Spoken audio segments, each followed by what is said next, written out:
হাতে এতগুলো রাখি, 1টা 2টো 3টে 4টে 5টা 6টা 7টা 8টা 9টা 10টা। জিও তোরই রাখি পূর্ণিমা হয়েছে। তো দেখলে তো প্রিয়াঙ্কার হাতে কতগুলো রাখি পরা। তো এটা ছিল রাখির দিন রাতের বেলার সেলিব্রেশন। আমাদের গেছিলাম আমরা সবাই পিয়ালিদির বাড়িতে, আর পিয়ালিদি এখানে আমাদের চা আর পপকর্ন দিয়েছিল, আমরা সবাই মিলে বসে আড্ডা মারছিলাম। আর এখানে তো প্রিয়াঙ্কা নাচ শুরু করে দিয়েছে, জাস্ট দেখ। তারপরে এখানে এক একজন করে রাখি পরানো শুরু হলো। ফার্স্টে টুবাইদাকে আমি, শ্বেতা দি, পিয়ালি দি, প্রিয়াঙ্কা সবাই মিলে আমরা রাখি পরালাম। অ্যান্ড দেন জয়দীপকেও সবাই পরিয়েছিল রাখি। তো বেশ সুন্দর করে আমরা সেলিব্রেশন করেছিলাম।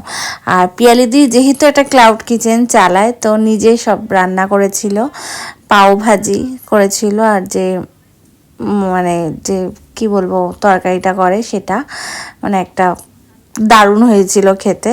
আর ছিল কোল্ড ড্রিঙ্কস আমি খাইনি, জাস্ট একটু খেয়েছিলাম। তো এই করেই কাটলো আমার রাখির দিনটা।